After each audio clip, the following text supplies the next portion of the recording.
Hello everyone, welcome to Peach Unearthed Tarot. Today I'm going to be doing the reading for Pisces, mid-month November. You can have Pisces anywhere in your chart. You can be a cross watcher. All that I ask is that if you're here watching this reading, that you come with good intentions for yourself and for others. Okay, a couple of things before I get started. I want to say that I do offer personal readings, and you can find information for that down below or in the About Me section on my YouTube page. You can also follow me on Instagram and Facebook at Peach on Earth Tarot at both sites. And also, I know that when I do readings, I tend to talk quite slowly. So if that is something that bothers you, I recommend going up and hitting those three little dots, and the playback speed you can change to 1.25 or 1.5 or even 2 if you're feeling up for it. But I've been listening to them at 1.5 and I find that that's been quite helpful. So if me talking slowly is something that bothers you, then go ahead and go do that. Okay, now Pisces, I will say I tried to get into your energy once before and it didn't, like, the whole time it did not feel right. I got about 6 minutes into a video and the whole time it just did not feel right. And so when I came back to it, they told me to just completely scrap the whole message that I had even gotten before I started pulling cards for you, and just completely start over. And they had me start with a song, and the song that I got on shuffle for you was Katie's Been Gone by Bob Dylan and the band. And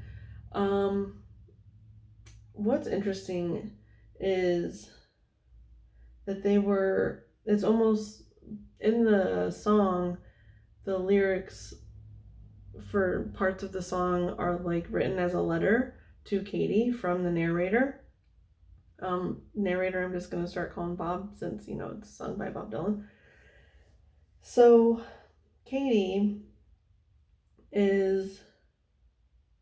Bob is writing Katie a letter. And so I feel like that you could be dealing with someone that you used to write letters with, or you currently write letters with, or have written at least one letter to each other. Like each person has written one letter. That's the vibe I'm getting, at least. And the song is about how, the narrator is kind of confused by Katie's actions because I guess she said one thing, but then she kind of left, and the narrator felt like she left them kind of like high and dry, like he was confused. And as the story goes on,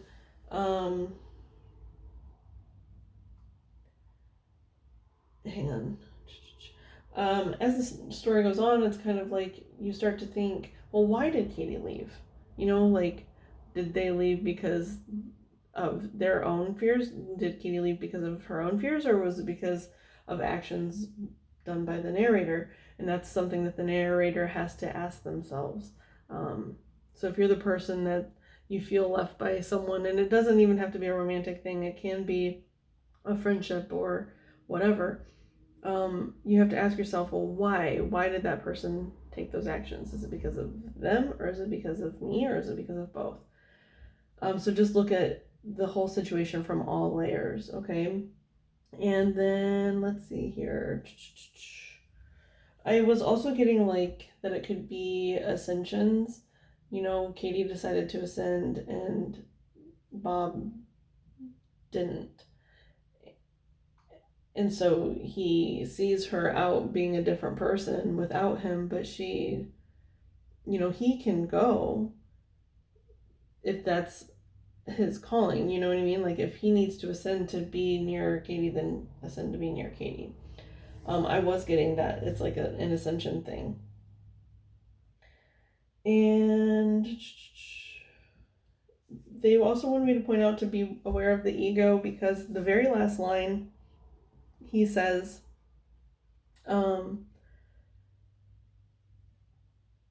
is there someone new? Maybe there is someone new, is what he says.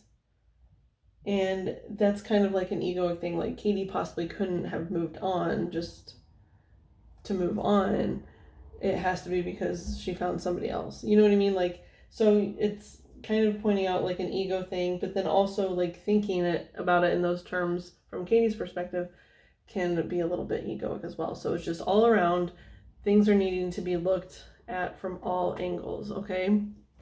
Now, I should have been shuffling, but let's see. What is the energy for Pisces with the archetype cards? For Pisces mid-month November, please, and thank you. Can I have one or two?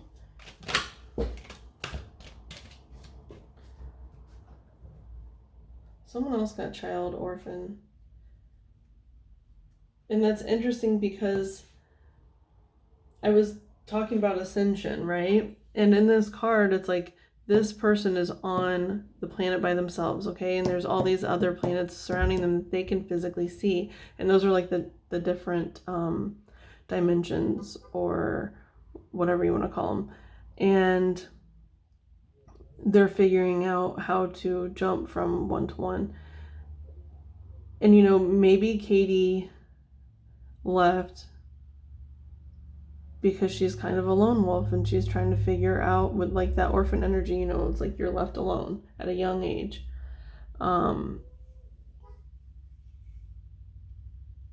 So maybe it is her, maybe it's both things, okay? But shadow attributes feelings of abandonment that stifle maturation, seeking inappropriate surrogate families. Light attributes independence based on learning to go it alone, conquering fear of surviving. Yeah, what did they point out for the other video? I don't know what video it was, but it was like conquering the fear of surviving is living. Like you need to stop surviving and start living. Shadow attributes offering only of the judge, offering only destructive criticism, misusing business, legal, or criminal authority. Light attributes balancing justice and compassion, managing the fair distribution of power. I don't know why, Pisces, I am extremely disconnected from your energy. Like, it's so odd. Like you're trying to kind of keep me out. It is that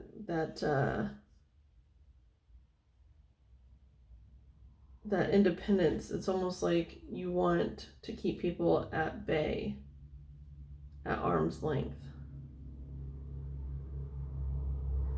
Or this far from you, you know, planet to planet. It's like you just want to be your own planet.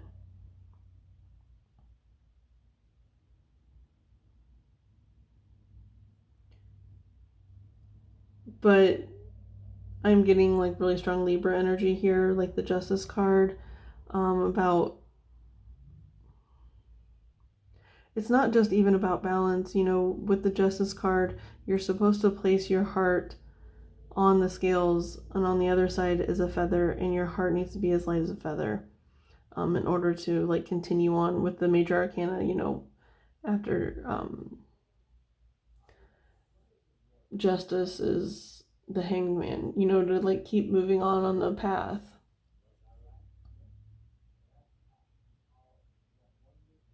Your heart has to be as light as a feather. So that's kind of what I'm getting here with this judge. It's the heart healing. Maybe you are like secluding yourself right now. You could be Katie. Maybe, you know, I was talking about like looking at things from all angles, and if this is like from the perspective of the person who walked away from something, from a relationship, or just, I mean, it could be a job, it could be whatever. If you walked away from something with no warning to the other party,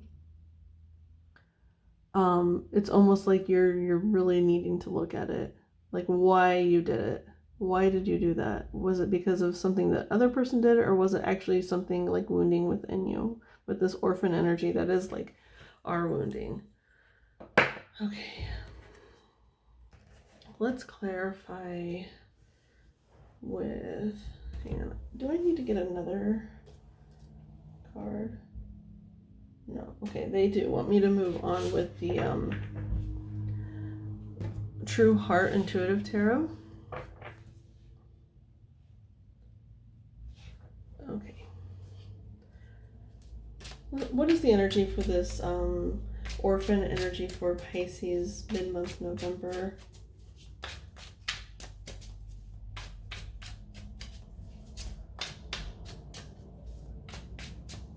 There's the energy for Pisces for this mid-month November for this orphan energy, please.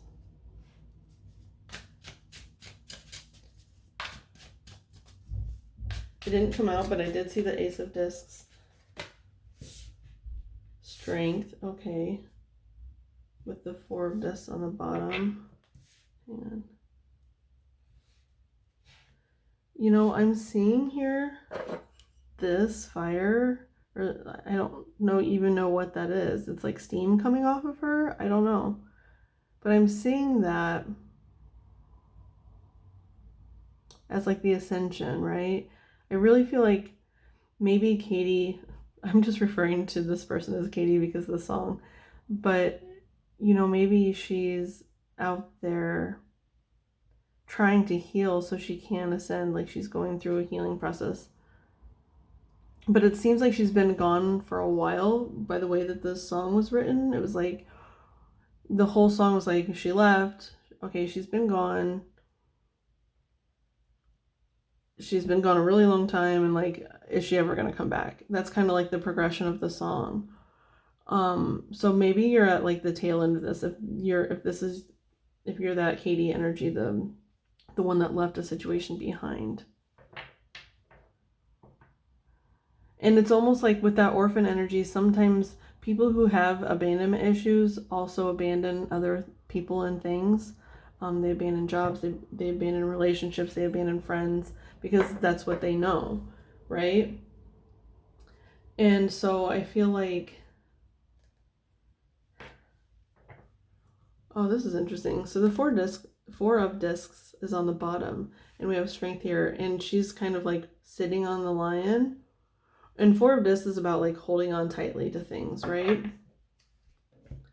And it's almost like the lion is going to get up and start running. I just got a visual from, there's an episode of Steven Universe where Steven and Connie are supposed to be going to see a movie. And they get on Lion, which is Steven's pet. They get on Lion's back, and Lion just goes crazy and like runs to this like random like weapons room. That's so weird. So it's like, maybe it was like you were weaponizing your abandonment issues, is what I was hearing with that. And showing like, I'm strong. Look how strong I am.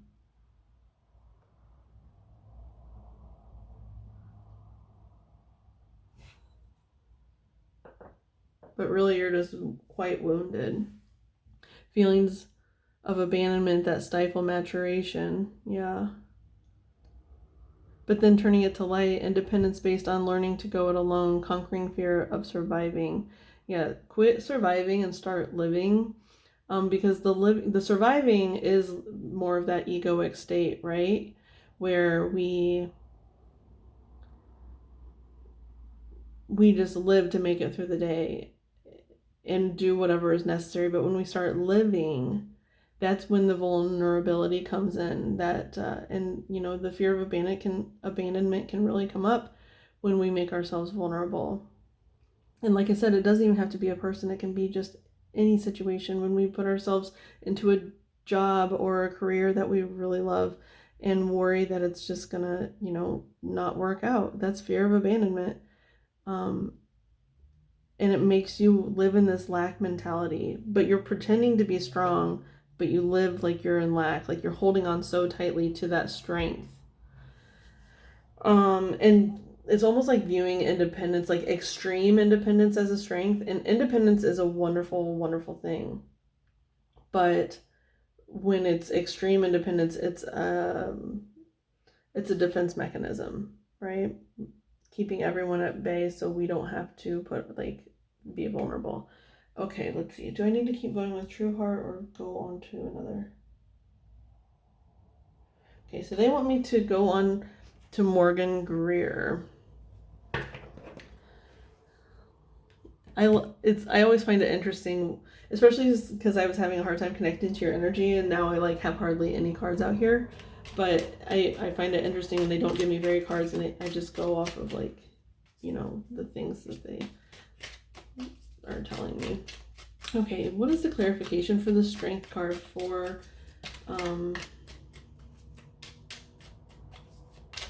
Pisces mid-month November, please? What is the clarification for the Strength card for Pisces mid-month November?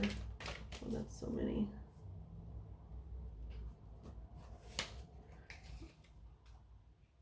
That's a lot.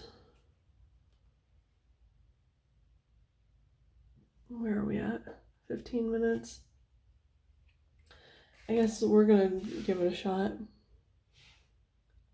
Okay, let's see here. Where's the one with 3? Because they came out, there was like 3 and then 4. And so we're gonna look at the 3.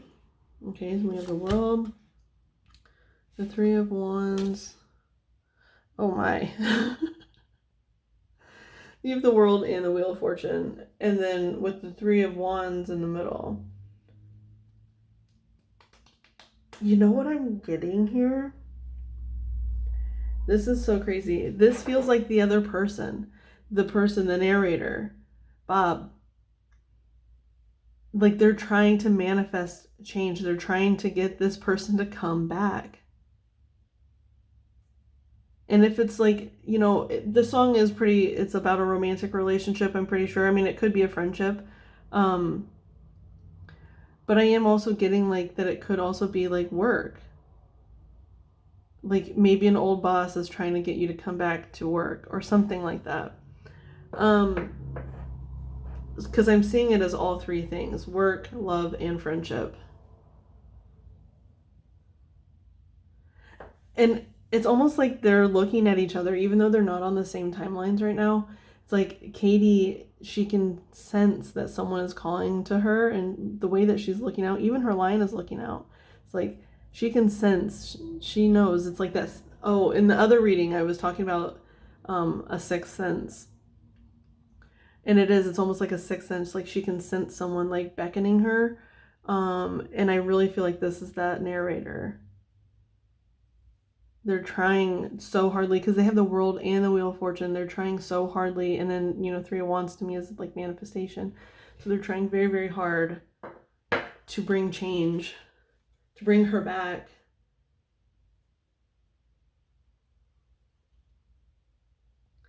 Like they want really badly to bring her back, but it's almost like they need to meet her halfway. It can't just be her compromising where she's at, but it wouldn't hurt to give a little if you feel so called. Like, don't let the wounding play a part. Remember to live and not survive. Live, not survive. The Fool. The 6 of Pentacles. Can you see those? I hope so. The 3 of Cups. And then the 8 of Pentacles. Okay, hang on a second. I'm going to kind of adjust these and then look at them, so just hang on. Okay, so, you know, I was kind of seeing this as like the narrator's perspective, and I am kind of seeing this as the other person's perspective. It's because it's like the Fool, it's like the beginning of the journey. It's like when this person left that the song is about. It's about, you know, the beginning of the song is when they left. And that's the Fool energy. And it's almost like what they did while they were gone. It was like they worked really hard. Like it's almost like they were like they bartered a lot, you know, offered their services for in exchange for like room and board or something like that. It was truly like an adventure, right? And it was enjoyable and fun because the 3 of Cups to me is about it's about celebration, but also a little bit sometimes can be especially in this one, overindulgence. So we have the peach and the grapes and the cherries and the strawberries, like all the fruit just represents kind of like indulgence to me. And then with this 8 of Pentacles, it's being so self-reliant. It's that orphan energy where it's like, I can only rely on myself. It's that surviving energy, right? Conquering fear of surviving. You're doing everything you can to survive. And this might scare this person, like whatever this person is offering, it might scare them because it feels like cushy, if that makes sense. Because I think they really value their independence, and it's almost like they won't have to be so fiercely independent if they went back to this person. And I do feel like they're just kind of putting their head down and working. And just, it's almost like they're working and partying and working and partying and going between, you know, those two modes. And it does feel like a cycle with the world and the Wheel of Fortune, even though that's like this person's energy, but that's what they're wanting to manifest. They're wanting to manifest this person changing, which I don't know if that's the right thing to do necessarily, but I don't think there's like ill will behind it or anything like that. Okay, let's go ahead and I'm going to use this Crystal Mandala Oracle for some advice. We'll see how many comes out, but I was thinking about getting advice for both people, even though I know I read as, you know, the orphan energy was Pisces. It can't always be vice versa. And I want to kind of maybe get advice for both, but we're going to start with the orphan energy. What is the advice for Pisces? Okay.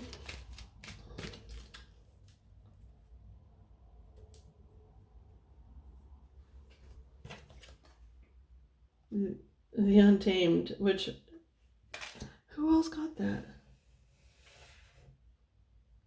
The Untamed.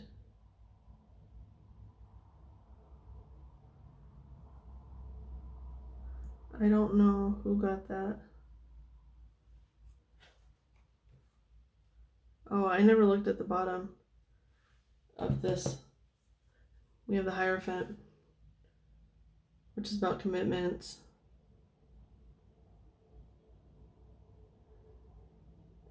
I mean, these two people, I'm sensing that there is some form of contract between these two people. Either like literally or like spiritually. But it could be like a marriage or a work contract or a spiritual contract, like, you know, soulmates, whatnot type of contract. There's two things that are tying these people together.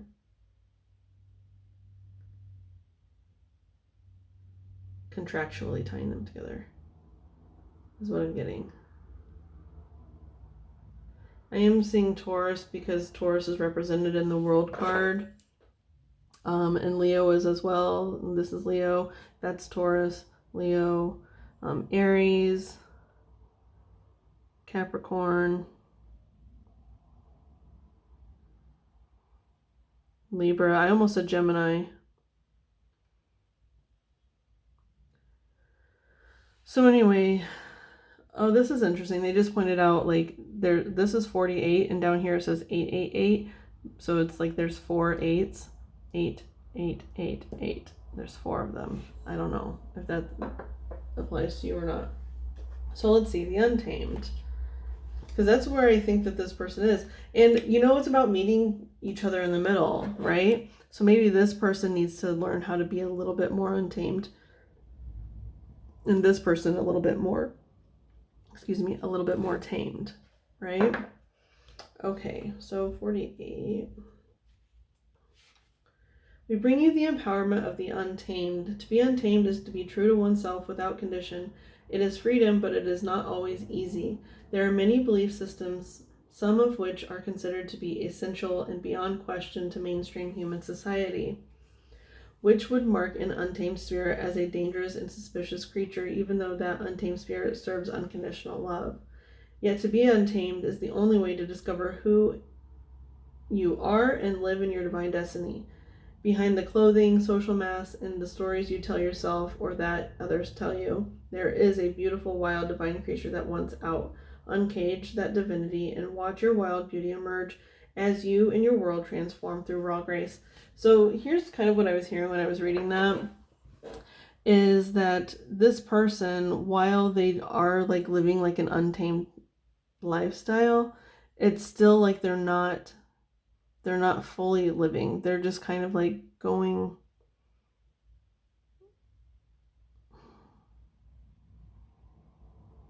It seems so conflicting.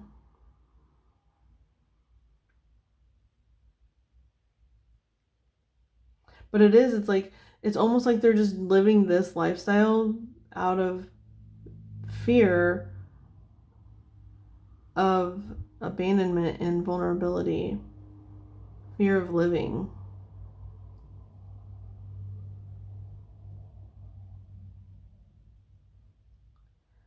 The feelings of abandonment that stifle maturation. It's like they're stuck in a loop. You know what I mean? And no matter where they go, they're still stuck in that loop. And they need to start learning to live in that vulnerable state. Even if they go back to this person or they meet this person halfway, it's like you have to live in your truth, or else this won't work. There's no point in this person calling you back. You know what I mean? If you're still just going to be in this energy. Okay, let's see here. And look, it says unplug from mass conditioning. I have that underlined. Unplug from mass conditioning. And that's that orphan energy. It's like, if you were abandoned as a child by a parent or just anyone, or if you were abandoned in your like very first romantic relationship, or if you got fired from your first job, you could have these abandonment issues. And it's like, unplug from the conditioning. You have to unplug from that. You have to not identify with that anymore. You have to decide that that is no longer your truth. Okay, healing process. I call upon the crystal angel of Amber and goddess Freya, who love me unconditionally. Thank you for the divine healing empowerment of the untamed. May I drop the cages, constraints, and conditions that breed fear and forgetfulness of my true nature. May I open to the untamed wild divinity in me that allows my life to happen in effortless harmony with the universe. Through my own free will, so be it. Okay, I choose of my own free will, through this and any lifetime, and through all layers of my entire being, to forgive and release myself from fear-based conditioning. I choose freedom, wild divinity, and unconditional trust in life. Through divine empowerment and unconditional love, so be it. Okay. Do I have time for another one? Yeah, okay. I will get one for the other energy as well. Even though I do feel like that one could be applied to both people. Like, because the narrator, it felt like they were just content to be stuck where they were, and they wanted this other person that was a little bit more wild and free, and not in an emotional way, but like in a like earthly way, because we have the pentacles here. It's like in the earthly way they're wild and free. So each person needs to learn to be more untamed in the areas that they are not untamed in, right? But, oh goodness, that's way too many. Now, I will say that they are pointing this one out to me. Grace for the grand gesture, which it's feeling kind of like, I feel like this person is sensing that this person is trying to call them in. Like, they're trying to call them in, I think, for a type of grand gesture with that world and the Wheel of Fortune there. It's a grand gesture. They're wanting this person to come back so they can offer it to them. But they feel like they can't go any further. Because that's what the Three of Wands is. It's like waiting for our ships to come in.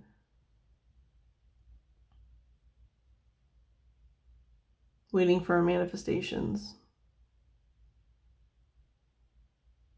This person is skeptical. I will say that. They look so skeptical.